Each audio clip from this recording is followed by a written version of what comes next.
Well, today is an exciting day. As I was driving here, my daughter came with me early this morning, and I said, "Do you know how many days there are until Christmas?" She said, "There are 7 days. It's 1 week from today." And I know Jeff asked about Christmas presents. How many of you guys are ready? But I want to ask, how many of you are traveling for Christmas? You're going to be going somewhere for Christmas. All right, a lot of you. How many of you are having people over to your own home for Christmas? Good. You got a few more days to get ready there. I hope you're excited about Christmas, whether you have traditions that you're looking forward to or whatever it is, family coming in or you going to visit family or whatever is coming ahead. I hope it's something you're looking forward to, but not just because of the celebration of a holiday. More than that, what we are actually celebrating. As we've been talking these last couple weeks about the word Emmanuel, God with us, and looking at why that's so important that we understand that this season of celebration is not just about a birthday of a person, but it's about the coming of God to be with us. And we talked about how that verse in Matthew 1, chapter 1, verse 23 says, "The virgin will conceive and will give birth to a son, and they will call him Emmanuel," which means God with us. Now, this is pointing back to Isaiah chapter 7, but Mary was going to conceive and give birth to a son, and they were going to call him, he was going to be named Jesus, but he would be called Emmanuel, God with us. We've talked the last couple weeks about how that word Emmanuel means God with us. Actually, that verse shows us three things. The most important questions, it answers the three most important questions about this Christmas season. The first is, who is it that actually came? That it was God who came. It was God in the flesh. God was the one that came. It was divinity that arrived. We understand that Jesus is God. And then we talked about why did he come? He came to be with us. So divinity came in close proximity to us. So we talked about all these things last week, that Jesus came to us. He came to rescue us. He came to bring us back with him. We talked about why this is so important that you and I understand this. That it was God. Jesus was and is God. He came to us. He came to rescue us. He came to be with us. That shows us, it shows us one thing. It shows us his character. It shows us and helps us understand his love for us. And it also gives us peace. Gives us peace to go through life. Not just peace with God, but peace in life. First and most importantly, peace with God, if we've trusted in him, but also peace in life. And then today it answers the question of how did he come? This verse tells us very clearly, this phrase tells us very clearly, he came not just to be with us, but he came as one of us. We have divinity coming in close proximity by becoming humanity. This is the picture of the idea of God with us, that Jesus was and is God, but then he became God incarnate, God in the flesh. So we understand a couple things today as we look at how, not just that Jesus came and who it was that came and why he came, but today we look at how he came and we understand a couple things. We understand first that Jesus was completely God and completely human. John chapter 1 again. In the beginning was the Word was with God, and the Word was God. Just a reminder, Jesus wasn't, it doesn't say a God, it doesn't say Jesus was like God, it says Jesus was, the Word was God. And then it says God, the Word, became flesh and dwelt among us. And we have seen his glory as of the one and only Son from the Father, full of grace and truth. Jesus was and is completely God, and he was completely human.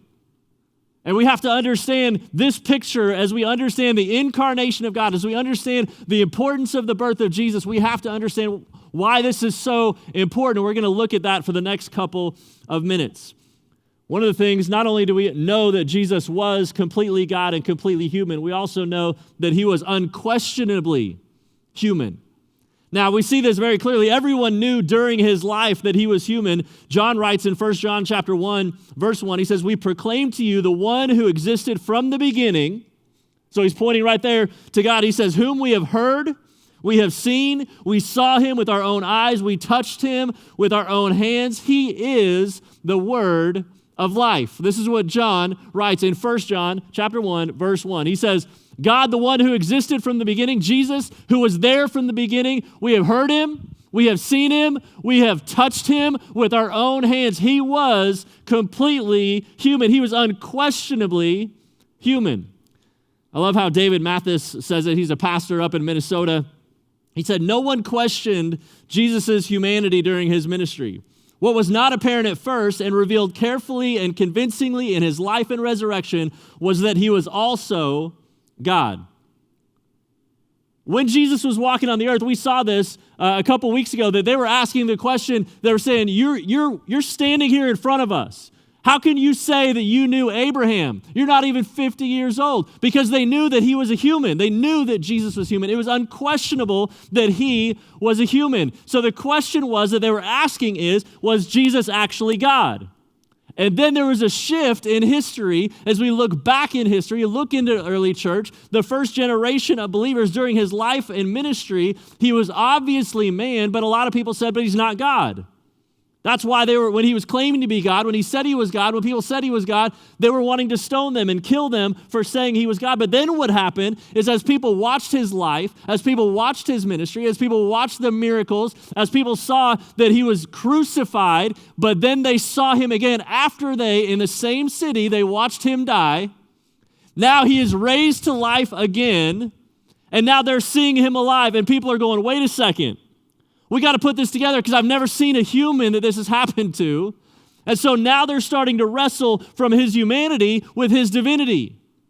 And then what happened is as people began to see this and understand it, they began to worship him, the one who they walked with, especially his close disciples. They began to worship him now as God and understand him as God in the flesh. Then what happens is as these people are starting to tell their story, life's transformed. People are now empowered with the truth of the gospel of Jesus, that he was fully man and fully God, completely man, completely God. And now they're turning the world upside down with their spirit-empowered lives and their spirit-filled testimonies. What happens is they were following a man named Jesus. They began to worship him as God because they realized he was God in the flesh.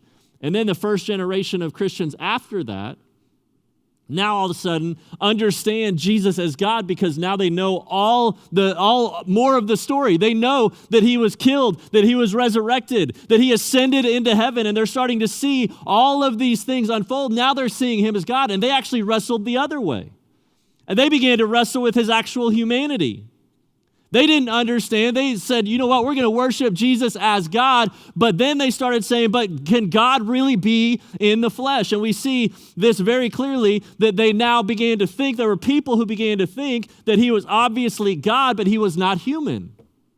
That's what people began to think. And we saw this wrestling kind of going back and forth. John dealt with this in his letters that he wrote to the early church and to probably to multiple churches and to many, many Christians.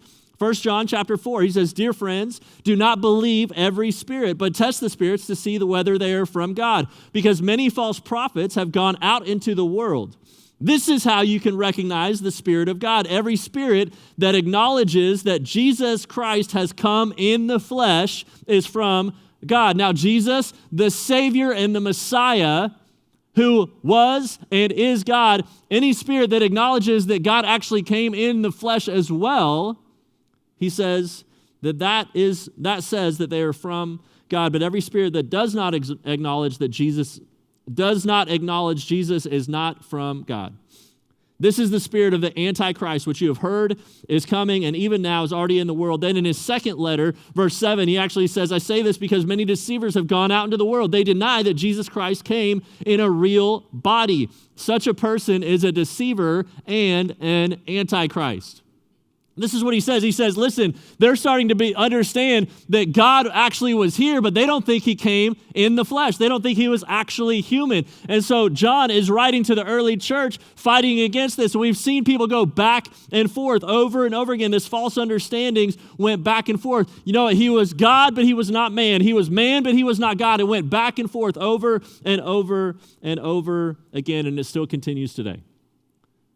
But as we talked about that Jesus was and is God, we need to understand that Jesus also came in the flesh and he was unquestionably human when he walked on this earth. The second thing was that not only was he unquestionably human, he was fully human. Now, I don't know what you think about your human existence and what it means to be a human, but I want you to understand that he was fully human. Just as much as he was fully God, he was also fully human. One of the ways we know this is he had a body like ours.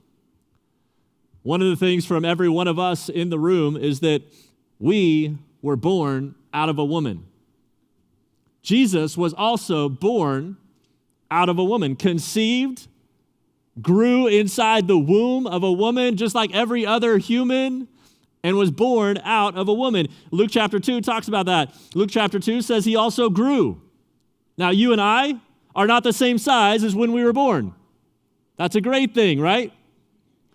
Jesus also grew just like we do. He became tired. John chapter 4 says. John chapter 19 says he became thirsty. Matthew chapter 4 says he became hungry. Matthew chapter 4 and Luke 23 says he became physically weak. Anybody can attest to having felt hungry and thirsty and at some points physically weak? Because you're human, right? Jesus was human. He had a body just like ours. He also died. He even had a real human body after his resurrection. He said, come, feel, just touch. He still had a resurrected human body. He still had a physical body. He was fully human. He also had a heart like us. He displayed human emotions just like we do. Some that we wouldn't think of God as displaying, but because he was human, he also experienced these same emotions. Matthew chapter 8 says he marveled. He marveled at something. Have you ever been surprised or shocked by something? Jesus marveled at the faith of a person. John chapter 11, Jesus was deeply moved in his spirit. He was greatly troubled. Have you ever been greatly troubled? Jesus was greatly troubled. Matthew chapter 26, his soul was sorrowful even to the point of death. Hebrews chapter 5 says he prayed with loud cries and tears. Have you ever prayed and called out to God with loud cries and tears? John chapter 11, Jesus had lost a friend. And it says Jesus wept. Shortest verse in the Bible says Jesus wept. It might be one of the clearest understandings that I want to tell you today that Jesus understands. Today, if you're dealing with pain, if you're struggling, if you're fighting, maybe it's a loss of a loved one or health or whatever it might be, if you're struggling, I want you to know that Jesus wept. God in the flesh wept. He knows what it's like to feel the pain of death, to feel the pain of brokenness, to watch people around who are crushed and to feel for them, not just to feel for them, but to feel like them. Because he had a heart like ours. He had a body like ours. He had a heart like ours. John Calvin says this, Christ put on our feelings along with our flesh. He had a heart like ours. He also had a mind like ours. Jesus had a mind like us. It says, Luke chapter 2, verse 52, Jesus increased in wisdom and in stature and in favor with God and with man. Mark chapter 13 says, concerning that day or that hour, no one knows, not even the angels in heaven nor the Son, but only the Father. I want you to understand two things from those two verses. First is that just like you, that Jesus grew from the time he was born. He didn't just grow in size. He didn't just grow in body. He also grew in mind. He grew in wisdom. He learned things just like you and I learned things because he had a mind like ours. He had a finite mind like ours. Now, we're going to see this contradiction here in just a second, but I want you to understand something. That Jesus, talking about the day he was going to return, he says, not one human mind, none of us, because we have a finite mind, know when that day is coming. Only the Father knows. He says no one knows, not even the angels, not even the Son. He's talking about himself. He says, I don't even know, but the Father knows. Now we wrestle with that because we have to ask the question, if Jesus is truly God and God really knows everything, how can Jesus not know when his own second coming will be? How is that possible? If he's fully God, how can he not know? Because God knows everything. And you can see where the trouble comes, where the wrestling would come. But this coming from Jesus' mouth, this confirms his full humanity. You and I have only ever had one mind. We've had a finite human mind. But Jesus had two. He had the divine mind and a human mind. I'll come back to David Mathis. He says it so well. Listen to what he says. If you're struggling, you say, I want to understand this. I love how he says this. He says, paradoxical as it is, The scriptures plainly affirm that Jesus both knows all things as God and doesn't know all things as man. For the unique, two-natured, singular person of Christ, this is not a contradiction, but a peculiar glory of the God-man. That he has both a finite and infinite mind. You and I will never understand that. We'll understand a little bit more about how he did that in just a moment. He also had a will like us. He says, I have come down from heaven not to do my own will, but to do the will of him who sent me. And if you remember in the garden before he was crucified, Jesus says, Father, not my will, but yours be done. Here's why this is so important to understand. That Jesus had a will and had a desire that was different than the Father's because he knew, God, I don't want to go this way. I don't want to have to go through all of this pain. I don't want to have to deal with all of this. That is my will. I don't want to go through this. But he says, but Father, you have a different will. And so not my will. I've got a human will as fully human. He says, I've got a will that I don't want to do this, but I'm going to submit in obedience to your will, which is what he did his entire life. He submitted his will. By the way, we see in just a second, we'll get to see how he was tempted. All through temptation, he submitted his will to the Father. Whatever he wanted, he submitted it to the Father. He says, not my will, but yours be done. He had a will just like us. Jesus was like us in every respect, human body, human heart, human mind, and human will. The difference was he didn't sin. This is why this is so important. Hebrews chapter 2 says, since the children have flesh and blood, since we have flesh and blood, he too, Jesus, shared in their humanity so that by his death he might break the power of him who holds the power of death. That is the devil, and free those who all their lives were held in slavery by the fear of death. For this reason, he had to be made like them, fully human in every way, in order that he might become a merciful and faithful high priest in service to God, and that he might make atonement for the sins of the people.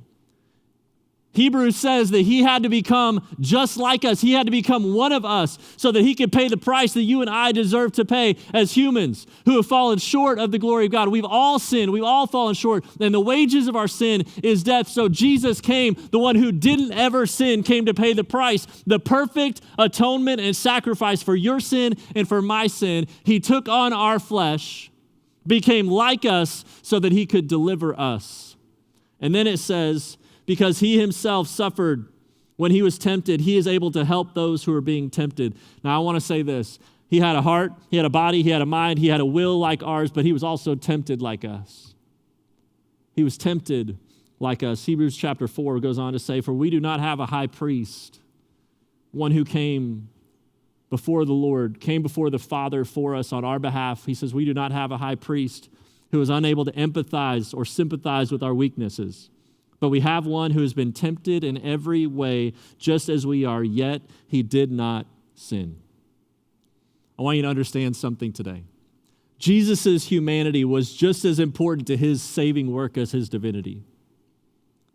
Him coming to be one of us was so critical to him actually saving us. He took on a human body fully to rescue our bodies. He took on a human heart, a human mind, a human will, so that he could rescue, save, and redeem ours. Gregory of Nazianzus says this. He was known as a Trinitarian theologian, or Gregory the theologian in the 4th century. He said this. He says, that which he has not assumed, which Jesus has not assumed or taken on, he has not healed. The thing that he has not taken on, the thing that he has not assumed, he has not healed. And this is why it's so beautiful for you and I to understand that he took on our body, took on a heart like ours, a mind like ours, a will like ours. He was tempted like us. Whatever he did not take on, he has not healed. But here's the beauty of it. God with us. Christmas, about the Son of God. He did not just take on part of our humanity. He took on all of it. Which means all that he did take on, he's healed. All that he did take on, he is healed. He took on all of it, a humble entrance in Bethlehem, a life of obedience to the Father, in a death and sacrifice for you and for me. He took it all. He became man in full so that he might save us in full. What an amazing God. What an amazing Savior that he would do that for us. I want to close with this, just understanding what it looks like and how important this is, this moment that he came and took on flesh, God in the flesh, God with us. In America, we've heard a lot about the American dream, and it's a beautiful picture, actually, that there is the possibility for people to come, and the idea of the American dream is this underdog story that you can come from anywhere, and you can look, and I know there's people in this room who have this story. Maybe you came from a low position, maybe you have family members that came from another country and came here, and you've gotten to see how the American dream came to fruition, that you got to see, and some people in this room say, I'm first generation of 1, 2, 3, any of these things. I'm the first person to ever graduate from high school. I'm the first person to ever graduate from college in my family. I'm the first person to do this or to do that. And this has been a place where my family has gotten to see some great things happen. And we have this idea of the underdog story, right? That you come from nothing and come out of nothing, and all of a sudden you say, you know what, we've made some progress. Now, as a nation, we've got a lot of progress to make. As a family, as people individually, we've still got a lot of progress to make, right? But the idea of the American dream is an underdog story that you can come from nothing and build your life to feel like it's actually something. The craziness of the story of God with us, is the exact opposite. It's not coming from nothing and becoming something. The scandal of Christmas is that Jesus, who had all authority in heaven, who was and is God, at the highest, at the peak, God, the creator of the universe, Jesus, the creator of the universe, that he would actually come from everything, step down and humble himself to nothing. That's the scandal of Christmas. That's the craziness of Christmas, that he would submit all of his authority to come down to become a man, not as a powerful human king sort of man. That's not how he came. He could have come in any form, in any fashion he wanted to, but he didn't come and say, here I am, the king of the world. No, he came as a baby, born in Bethlehem, laid in a feeding trough for animals. The opposite picture, for the sole purpose of rescuing, redeeming, saving, bringing back those he loves. That's why he came. What a beautiful picture, and he did it fully divine and fully human. He came for you and for me, Emmanuel, God with us. Do you understand the gravity of that? That God came. He came to be with us, and he came as one of us. So today, if you're like, well, God just doesn't understand what I'm going through, he understands what you're going through. He was tempted in every way like you. He experienced everything you've experienced and more. He got to see it. He got to experience it. You have a God who understands you because he became one of us. We have a God who understands us because he became one of us. And he did it because he loves you and he loves me. The scandal of Christmas and the beauty of Christmas is God with us.